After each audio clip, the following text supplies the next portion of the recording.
नमस्कार दोस्तों, मैं हूँ कृष्णा और आप देख रहे हैं द नेशनलिस्ट वॉइस।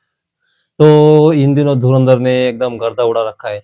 जहाँ देखो वहाँ पे धुरंधर का चर्चा ही चर्चा धुरंधर की चल रही। तो इसी बारे में आज की वीडियो में हम बात करेंगे। जो धुरंधर ने अपने पिछले वाले भाग में दिखाया था वही इस धुरंधर 2 में धुरंधर द रिवेंज में दिखाया है। और इतना मज़ा आया देख के दोस्तों कि मैं आपको बता नहीं सकता। और सबसे बड़ी बात ये थी कि सच्चाई दिखाई।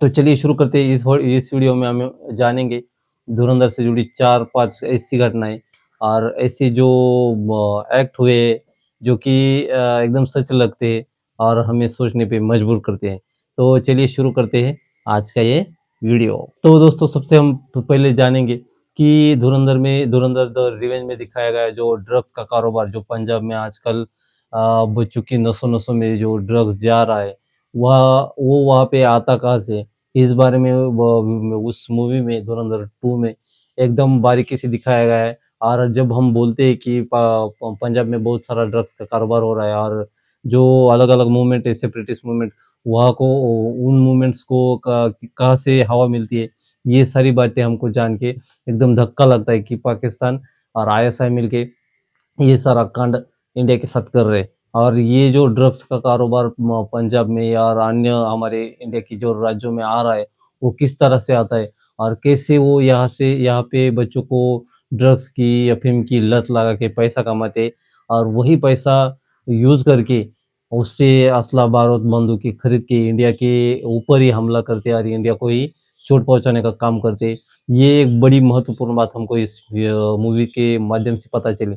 दूसरी बात ये है दोस्तों कि अतीक अहमद का सच इस मूवी में जो अतीक अहमद के बारे में बताया गया है, बहुत सारे लोग ऐसा बोलते हैं कि ये तो काल्पनिक मूवी है, इससे इसका कोई संबंध नहीं है और पैसे का हेर-फेर हो या फिर ड्रग्स का कारोबार हो, बंदूकें, ये सारी चीज़ें पाकिस्तान से कुछ रिलेट नहीं करता। तो मुझे आप एक बात बताइए, जो अतीक अहमद के जो इतनी सारी बेनामी संपत्तियाँ थी, वो आई कहाँ से थी? क्या ऐसा कौन-सा ऐसा व्यापार कर रहे थे, कौन-सा ऐसा धंधा कर रहे थे जो इतना पैसा आ रहा था? तो लिंक समझना कोई मुश्किल बात नहीं है और जो भी लोग बोल रहे हैं कि नहीं ऐसा नहीं है, तो भाई साहब थोड़ा समझो और मेरा कहने का मतलब ये है कि इंडिया के लोग तो बहुत समझदार है। उनको पता है कि असली में हो क्या रहा है। तो ये जो ड्रग्स जो हमारे भारत माता की जो छोटे-छोटे, नन्हे-नन्हे और आगे आने वाले दिनों में बड़े होने वाले बच्चे उनको जो ड्रग्स की लत लगा रहा है और जो माफिया फैला रहा है पूरे देश में, तो उसका भी जो अंजाम हुआ सो हुआ ही, लेकिन उसका जो सच था, वो एकदम ही सामने आ गया और सारे लोगों को एकदम क्रिस्टल क्लियर हो गया कि हालाँकि मैं ये नहीं कह रहा कि यही सच है। लेकिन आप एक बात ज़रूर ध्यान में रखिए कि अगर आपके पास इतना पैसा आ रहा है तो वो आ कहाँ से रहा है? उसका सोर्स क्या है? और आपने खबर देखी होगी कि यूपी गवर्नमेंट ने उनका बहुत सारी मतलब इतनी बेनामी संपत्तियाँ उन्होंने ज़ब्त कर ली, वो पैसा आया कहाँ से थी? ये एक बहुत बड़ा सवाल है और जो भी कहते कि ये गलत है तो वो साबित करके दिखाए कि ये पैसा कहाँ से आया था। उसके बाद एक बहुत ही बड़ी और बहुत ही महत्वपूर्ण बात ये सामने आई कि बहुत सारी आईएसआई की जो आतंकवादी गतिविधियाँ होती है, वो थ्रू नेपाल होती है। आपको पता ही होगा कि नेपाल से इंडिया आने-जाने में वहाँ पे वीज़े का कुछ कांसेप्ट नहीं है, वीज़ा लगता नहीं है। तो इस वजह से और वहाँ पे हमारे जो बॉर्डर पे जो सैनिक भाई है, वो भी इतना मतलब ज़्यादा पहरा वहाँ पे नहीं है, जितना पाकिस्तान की तरफ बॉर्डर पे है। तो इस वजह से वहाँ से बहुत सारी घुसपैठ होती है और आतंकवादी हो, चाहे वो इल्लीगल स्मगलिंग हो, पैसा हो, इल्लीगल करेंसी हो, वहाँ से इंडिया के अंदर आती है। तो ये भी चीज़ एक सच है। तो जो भी भाई ये समझते हैं कि ये नेपाल से या पाकिस्तान या ऐसा ये चीज़ें या ये गतिविधियाँ नहीं करता, तो ये मुझे तो एकदम 100% सच लगता है। उसके बाद हमने इस धुरंधर 2 में देखा कि आईएसआई का जो घिनौना सच है, जो उसके अंदर की जो भड़ास है और उसके अंदर का जो हिंदुओं के प्रति जो घृणा है और पूरे पूरे पाकिस्तान किस मानसिकता के ऊपर टिका हुआ है, वो हमको इस मूवी के अंदर दिखाई देता है कि वो तो चाहते हैं कि कभी भी, जब भी मौका मिलेगा, वो वही हाल करेंगे जो ब्रिगेडियर इकबाल के दिल में था कि हम हिंदुओं के साथ क्या करेंगे। और सच में उसमें जो उसके बाप का किरदार जो दिखाया, जो 1971 में जो अपनी पैंटें उतरवा के गया था और बांग्लादेश तैयार करके गया था, उसने जो एक डायलॉग वहाँ पे मारा है कि मेरी हज़ारों औलादें मैंने बांग्लादेश में पैदा करके छोड़ी है। वो एक डायलॉग बहुत ही ज़बरदस्त था और ये अभी बांग्लादेशी इनको भाई-भाई बोल रहे हैं, अपना बाप बोल रहे हैं। हाँ, सच में बाप तो आपका ही है ही वो, लेकिन ऐसा बोल रहे हो। वो डायलॉग बहुत ही ज़बरदस्त लगा और सच्ची बात ये है कि ऐसा ये सारी की सारी गतिविधियाँ, सारी चीज़ें ये करता ही है। उसके बाद मेरा सैल्यूट है उन भारत माता की सपूतों को, उन लोगों को जो कि बेनाम है, गुमनाम है और इंडिया के लिए ये सारा काम करते हैं।